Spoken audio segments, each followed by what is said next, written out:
The following program contains graphic images and language. Viewer discretion is advised. 911, what's the address of the emergency?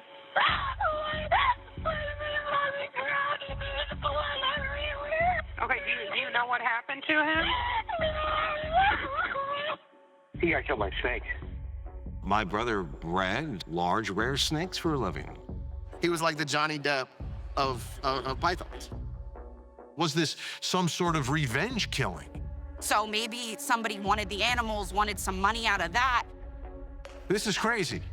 No suspect, no one's under arrest. Can you please introduce yourself to the jury? Hey, I'm Lynlee Renick. He was absolutely head over heels in love with her.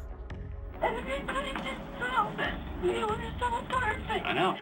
She came to the spa one morning and said that she had woke up in the middle of the night and he was on top of her, inside of her, raping her while she was asleep. They wanted to try to find somebody to shoot him. The defendant, Lynlee Renick, shot her husband, Ben, 8 times. I did not kill Ben, and I did not want him dead. If the devil was a person, I believe that was her. She built it all up to make it look like she was innocent. All I can do now is just sit up here and tell the truth. And at least I will have gotten it out. And I won't have to carry it anymore.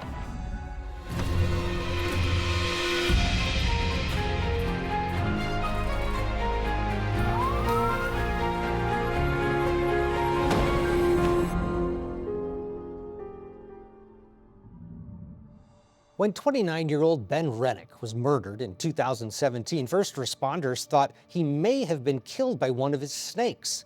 He was a world-renowned snake breeder with a wife and 2 young children. It would take years before the cold-blooded killer would be brought to justice, and as the investigation unfolded, dark secrets would spill out, revealing a brutal story of betrayal. I'm Ted Rollins, and this is Victim to Verdict: Murder on a Snake Farm.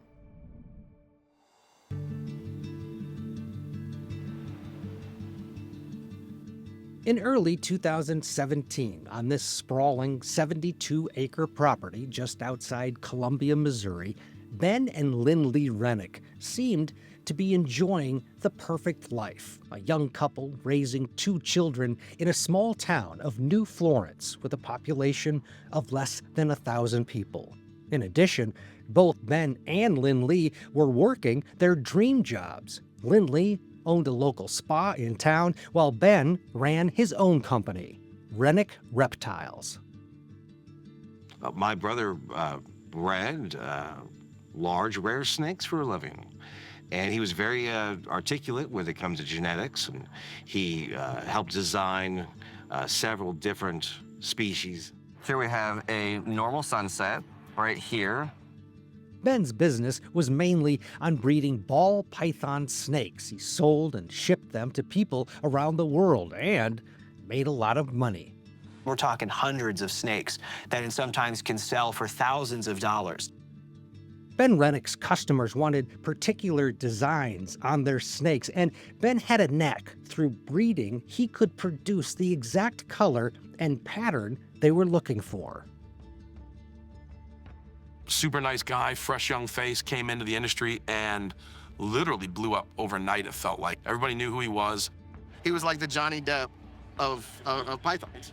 Like, he really was. Like, he could do no wrong. The guy was amazing. Ben ran the snake company out of the family farm in an outbuilding, which was filled with clear bins, each holding rare snakes, small and large. Ben was one of those people very early on, you could just tell, kind of emoted this passion for these reptiles that you could tell within 2 minutes of talking to him. You know, you'd see Ben at all the shows, and just a super nice kid, just super, always happy, smile on his face, just a very humble, nice guy. Stop on over and stop over and say hi to Ben and take a look at some of his awesome animals. Thanks, Ben. The story of the Renicks in Montgomery County is certainly strange. It's a fascinating story. It's just that there were just so many hard times. Everybody made too much money. It ruined the family, unfortunately. The family's money came from 2 generations of selling pet food. Sam and Ben's parents, Frank and Charlene, owned Spectrum Pet Foods, and in the small town of New Florence, everybody knew that the Renicks were doing very well. They were well off. There's no question about that. They were eccentric. If they had one thing, they had three things. They always made sure the boys had everything they ever wanted. You have the Renick family, this well-off family living on this massive piece of land. Then, in the early 1990s, there's this huge explosion. The farm blew up at one point. There was actually a home explosion. The Rennick's homes exploded. It was awful. We lived in a trailer there on the property while it took us 10 years to rebuild the house. The gas explosion would end up raising some eyebrows. In fact, the Rennick's insurance company refused a claim to rebuild because it was determined that the explosion was most likely intentional. Right after the house blew up, my mother was diagnosed with cancer. Charlene Renick would fight her cancer but eventually died in 2008. By this point, the family's finances were virtually drained between the explosion and Charlene's medical bills. And things were about to get worse. In 2012, Ben Renick's father, Frank, is arrested on fraud charges. Yeah, he unfortunately took a lot of investor money and used it for purposes that were not for the business. Weeks after he was indicted for fraud, Frank Renick would commit suicide. My brother called me. It was Father's Day. They found him on the patio. He shot himself through the heart. It's been tragedy after tragedy after tragedy after tragedy my entire life, and I can't wait for that to end. Coming up, more tragedy for the surviving brothers, Sam and Ben. And then Lynlee took me back in and directed me to where the body was. He was on his belly, and I flipped him over. His skull was crushed. I thought it was a snake, and I came out of there covered in blood. Plus, a murder mystery in the snake house. There was no answers. Maybe somebody knew how much the animals were worth, so maybe somebody wanted the animals, wanted some money out of that.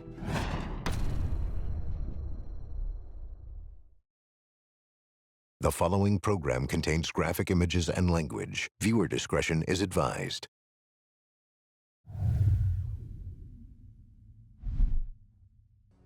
In 2012, Ben and Sam Renick were mourning the death of their father, Frank, who, after being indicted for financial fraud, took his own life. The brothers, both in their 20s, who had also lost their mother a few years earlier, were left with a sprawling 72-acre property in rural Missouri.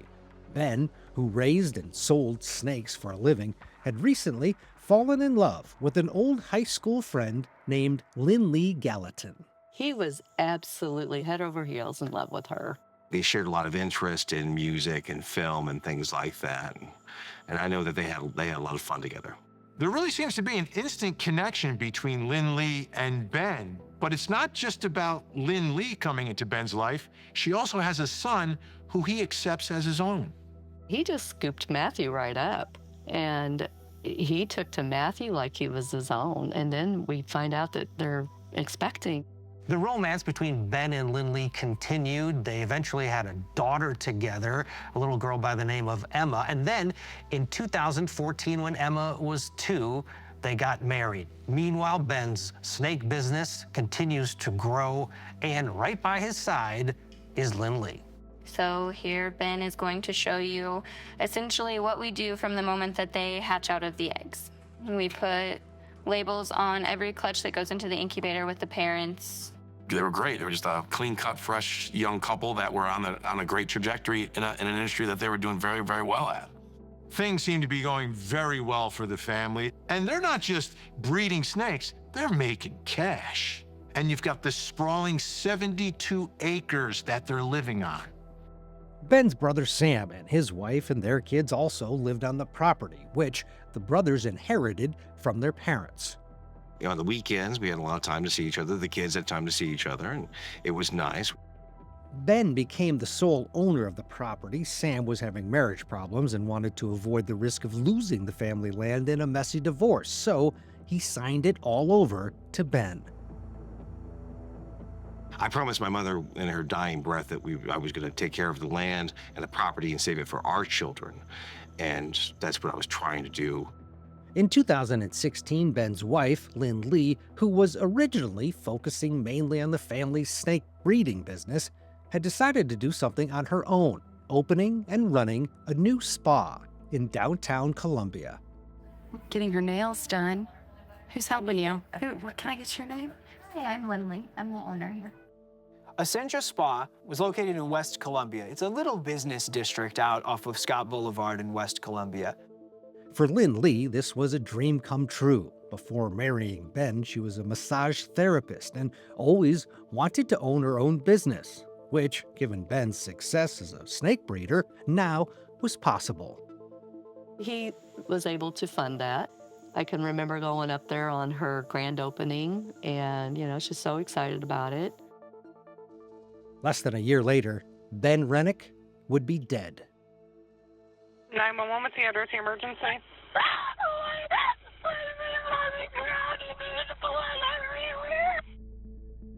Ben Renick is found dead on the floor of his warehouse where he keeps all these snakes. Incredible tragedy.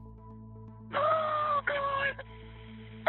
I got home with my kids there in the car, and I went to go check on him, and I saw him on the ground. Okay, do you know what happened to him?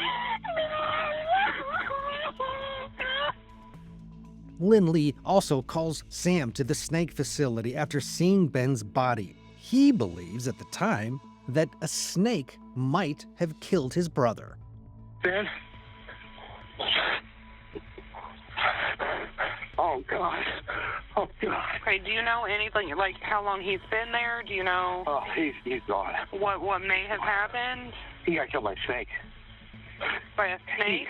He raised this large 500-pound snake.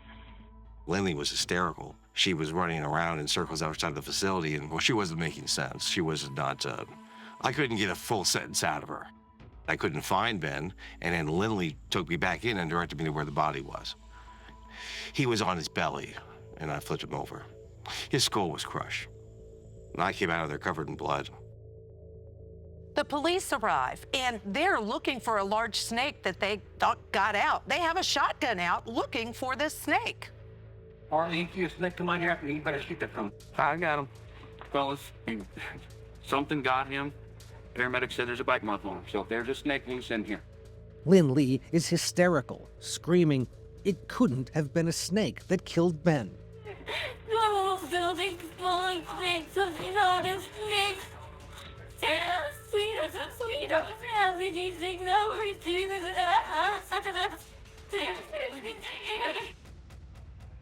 That's snake wonderful to do that.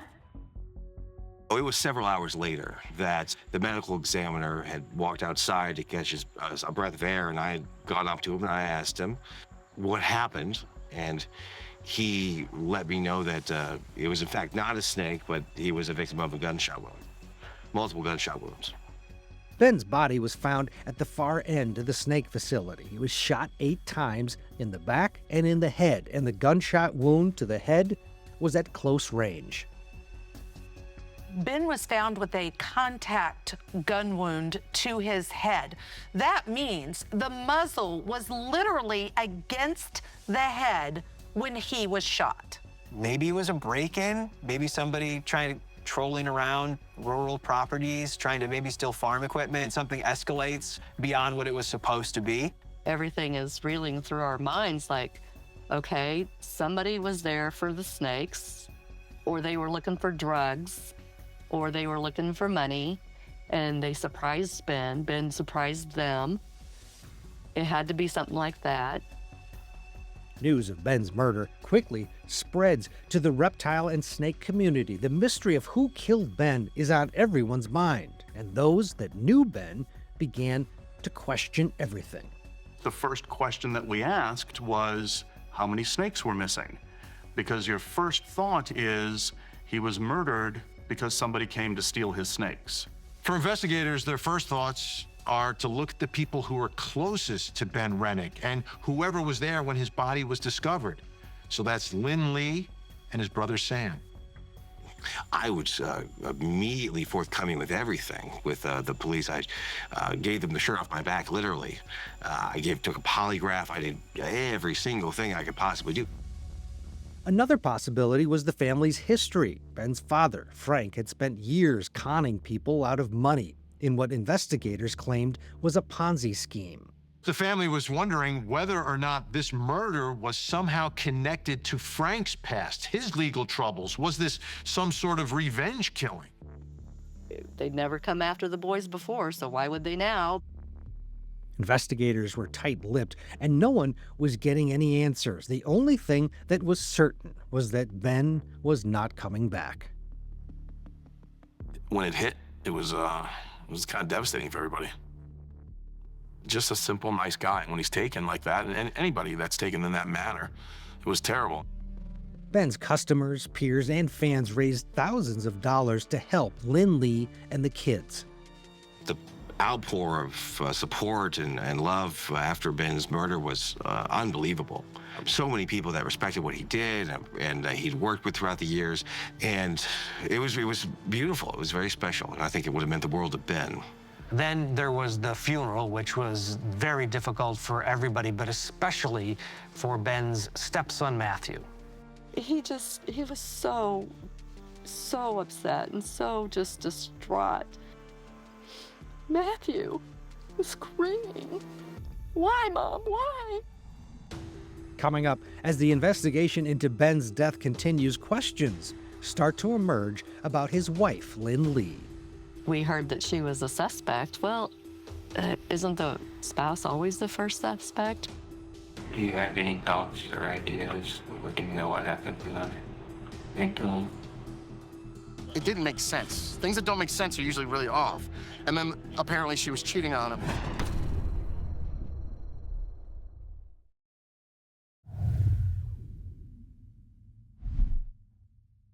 In late 2019, it had been almost 2.5 years since 29-year-old Ben Renick was killed with a gunshot at close range, and nobody was in custody.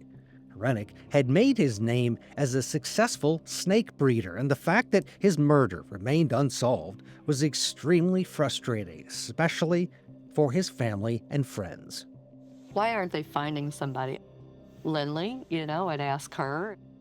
I was always calling Sam too. Sam, have you heard anything new? Anything going on? It was extremely frustrating for those couple of years when we didn't have answers. People would talk about it at expos. One of the running theories was that Ben was killed for his snakes, worth thousands of dollars, or maybe it was tied to his late father, who, after an alleged life of crime, had committed suicide after stealing millions of dollars from investors. Could that have been the motive? Maybe somebody knew how much the animals were worth, so maybe somebody wanted the animals, wanted some money out of that. That's what we all kind of thought it was a robbery gone wrong for forever. This is crazy. No suspect, no one's under arrest, but police did have their eye on someone, and the family would soon find out who that person was. That person was Lynlee, Ben's wife. She was the one that found the body and called 911. Investigators say they were suspicious from day one, but didn't have enough evidence for an arrest.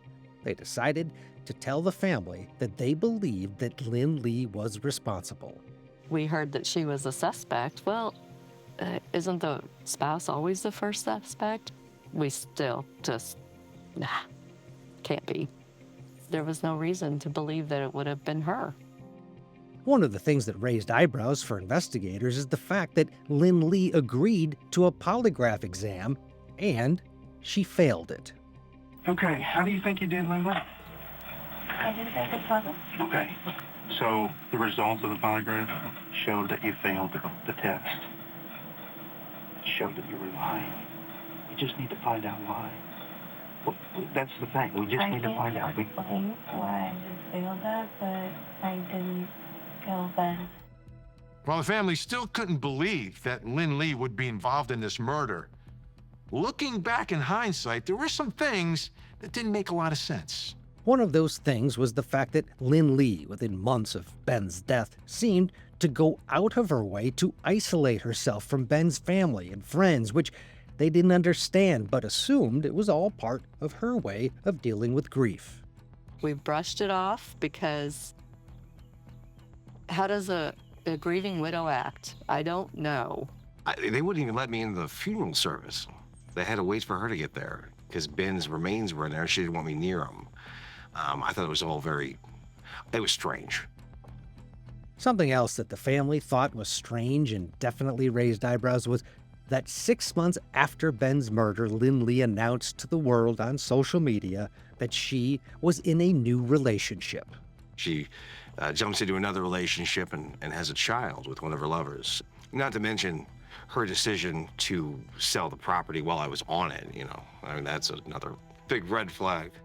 With Ben dead, Lynlee became the sole owner of the Renick family property, and despite the fact that Sam and his family were living there, she decided to sell it for nearly $800,000. And just like that, the land belonged to somebody else. It didn't make sense. Things that don't make sense are usually really off. And then apparently she was cheating on him. It turns out when Ben died, she was having an affair, and apparently it wasn't her first. Lynlee had several affairs during the marriage. When it came out that Lynlee was cheating on Ben, people could not believe it. I didn't know that the marriage was in any kind of jeopardy. Couldn't have, in my wildest dreams, imagined that she would be having an affair, not to mention multiple affairs. That would have been unthinkable at the time. Ben did not know. I don't think Ben would have stayed in the marriage if he'd known.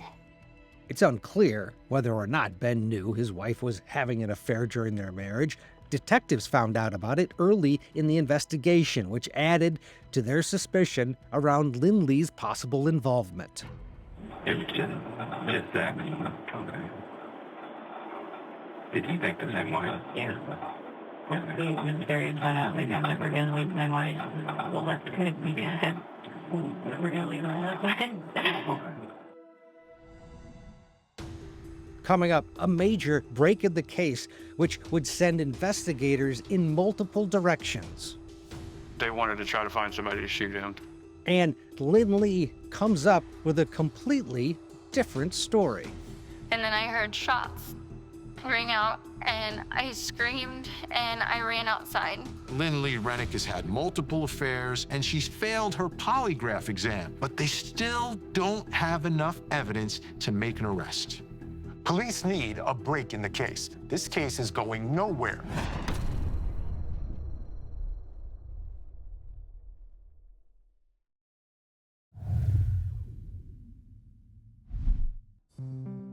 Ben and Lynlee Renick began dating in 2011. At the time, he was an up-and-coming snake breeder with family money. She was a massage therapist and a mother with a little boy.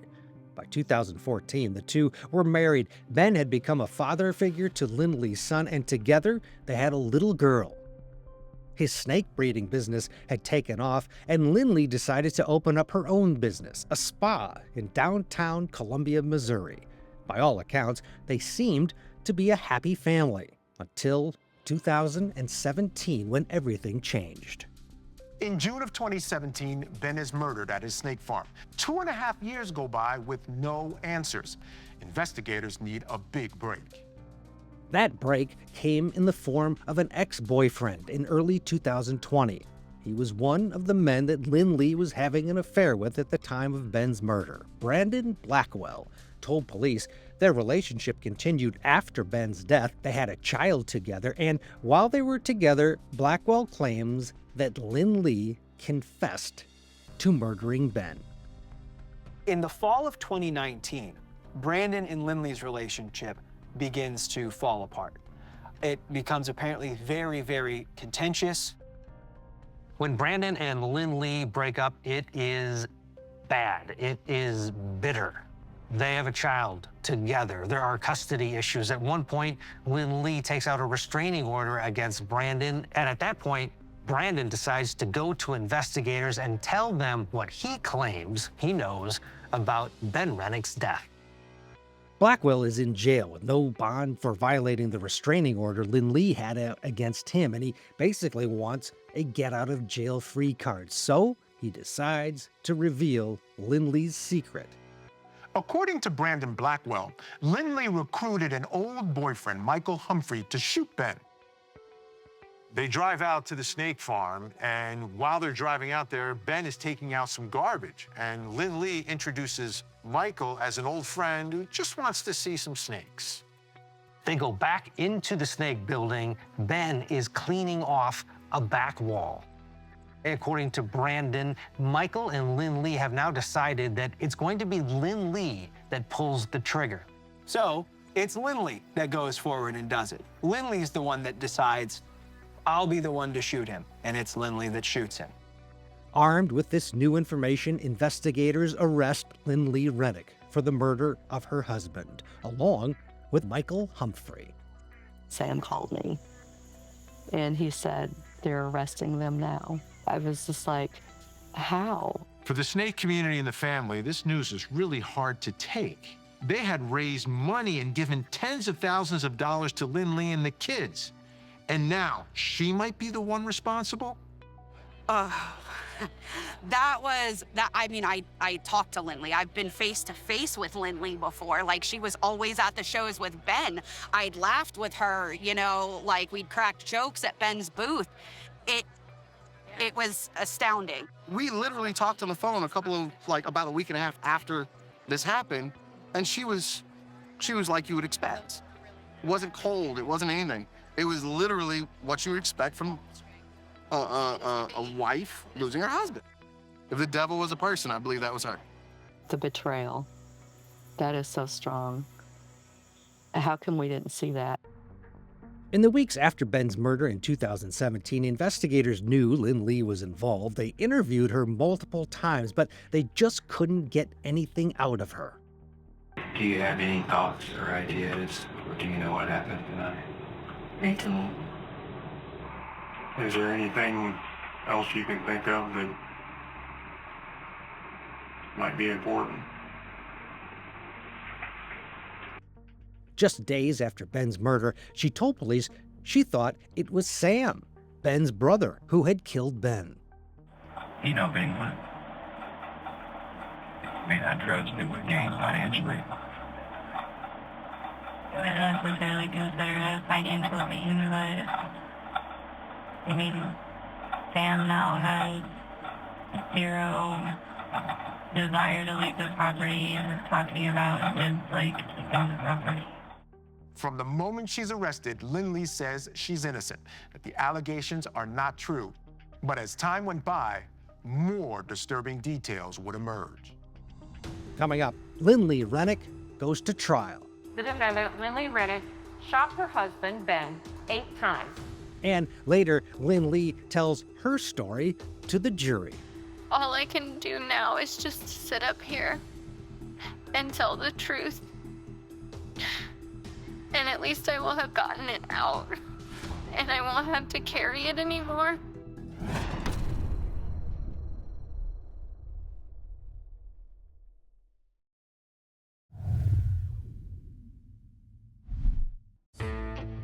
Lynlee Renick and her ex-boyfriend were both charged with Ben Renick's murder. And investigators were also looking at somebody else who was involved, Ashley Shaw. She was the manager of Lynlee Renick's spa. Lynlee and one of her employees, Ashley Shaw, came up with this scheme to poison Ben by making a protein drink laced with Percocet. It didn't work and really just made Ben very sick.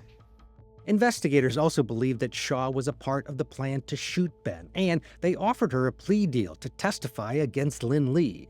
A year later, Lynlee's co-defendant Michael Humphrey would go to trial first. He claimed he knew nothing about a plot to murder Ben and only went with Lynlee to the snake farm to help her leave her husband.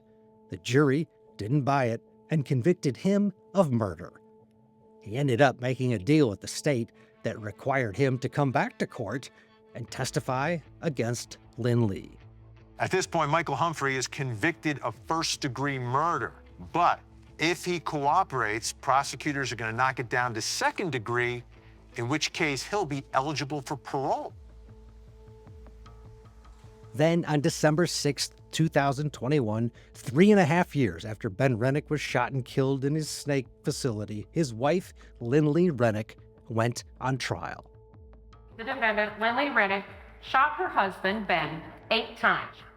Prosecutors told jurors that Lynlee had multiple affairs during her marriage with Ben and that she wanted him dead, so much so that she tried to poison him and then, when that failed, ended up shooting him. Lynlee is running a spa. This spa is losing money. So Ben and Lynlee are arguing over it.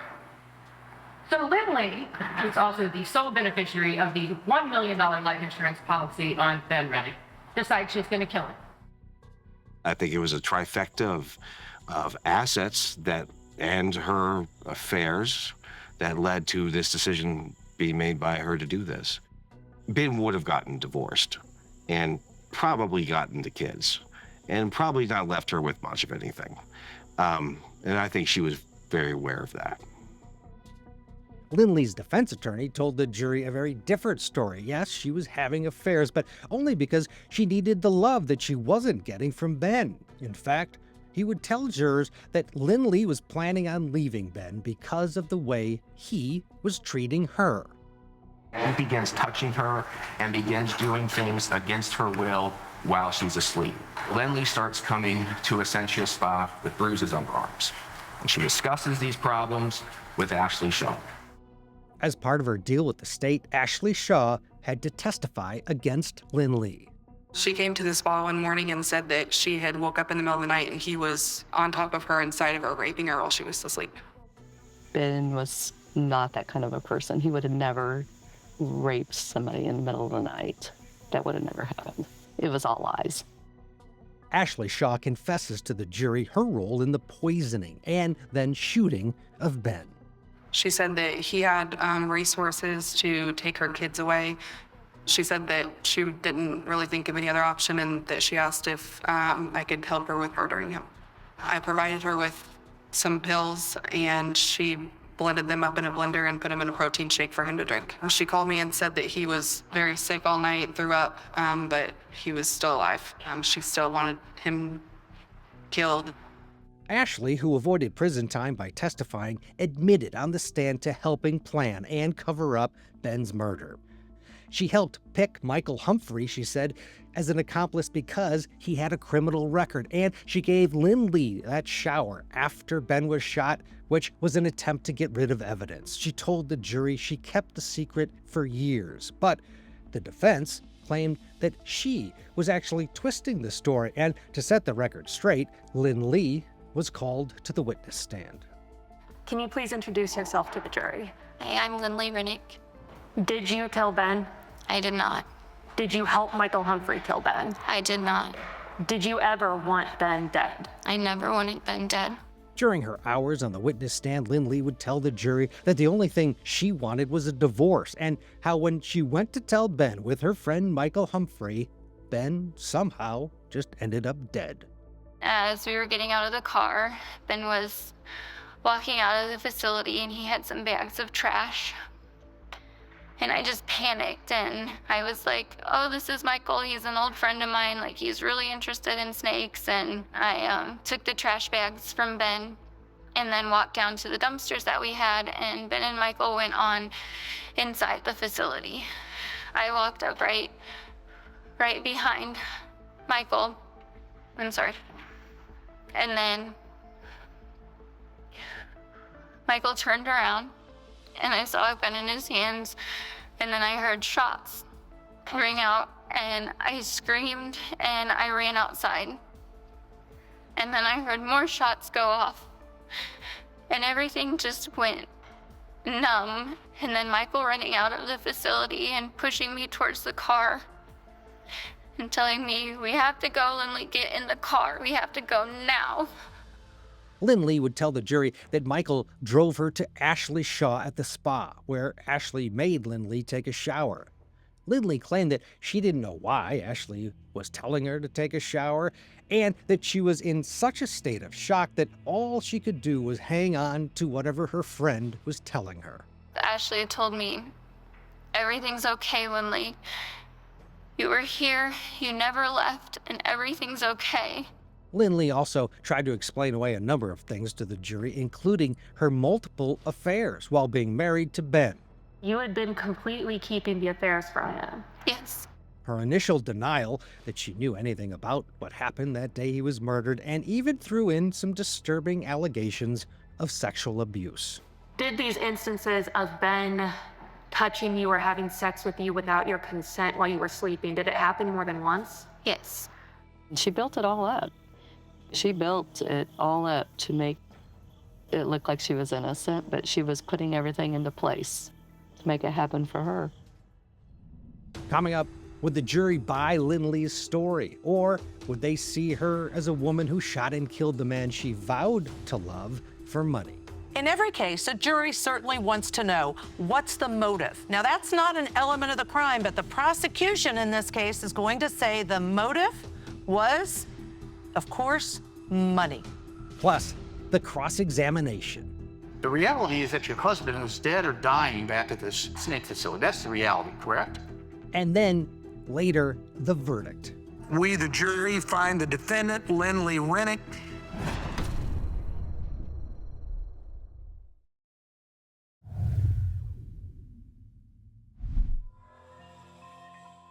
Lynlee Renick got on the stand and told the jury that even though she lied for years about knowing nothing about her husband Ben's murder in rural Missouri, that this time she was finally telling the truth.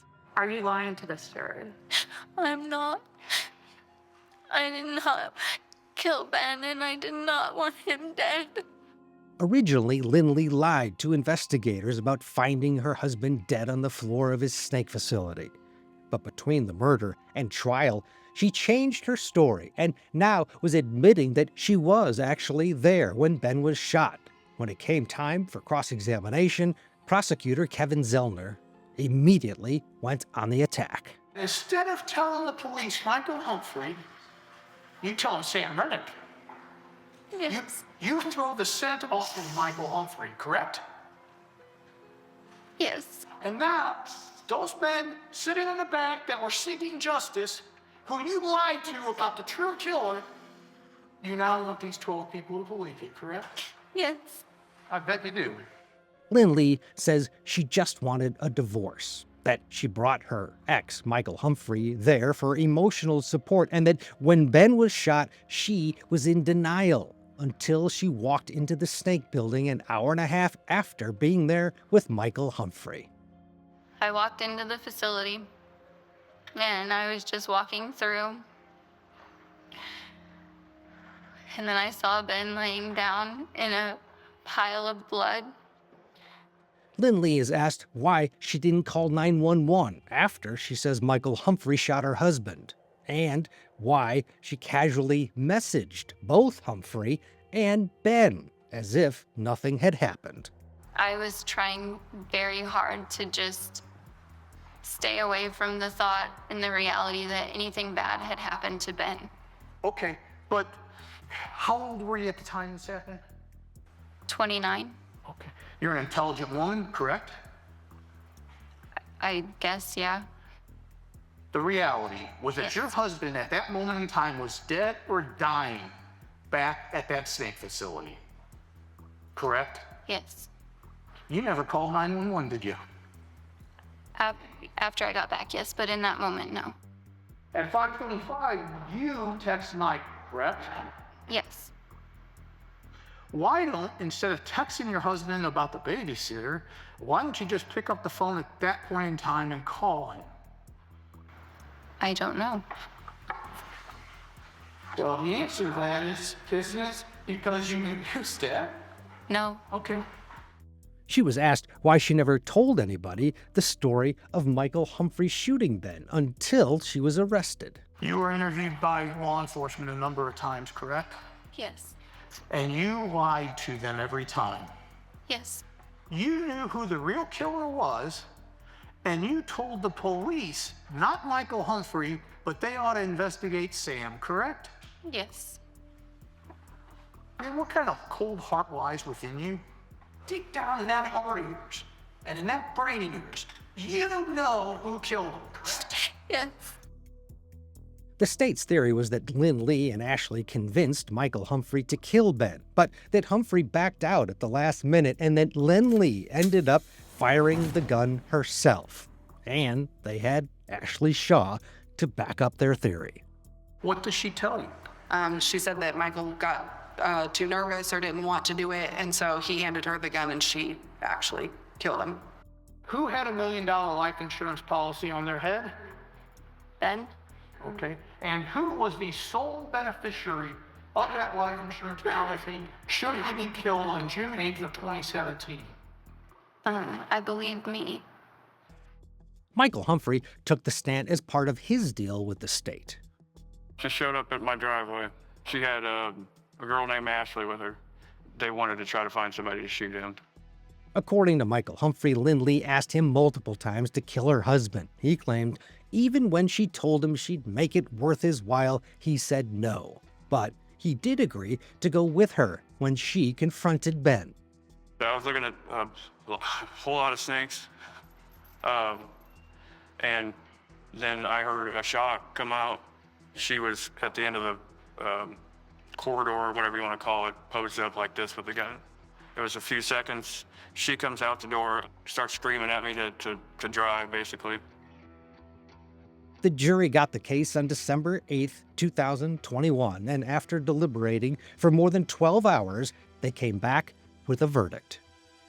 We, the jury, find the defendant, Lynlee Renick, guilty of murder in the second degree. Lynlee Renick guilty of armed criminal action. The jury recommended only 13 years for the murder charge and 3 more for the armed criminal action. Lynlee was visibly relieved in the courtroom after hearing her sentence. To this day, I truly believe that Lynlee Renick was the one that pulled the trigger, unloading 8 bullets into the back of my brother.